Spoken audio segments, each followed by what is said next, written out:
since I am up 2-0, ako na lang mauuna. Oh, di ba? Okay. Let's go! Go, love! Ayan na.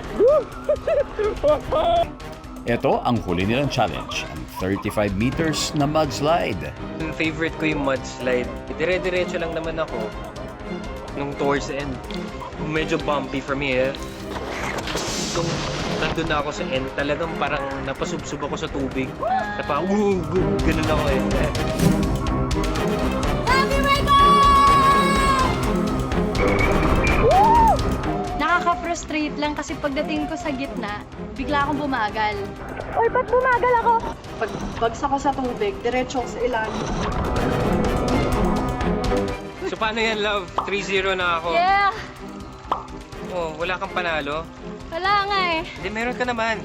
Oh, panalo ka, oh. Panalo ka sa puso ko.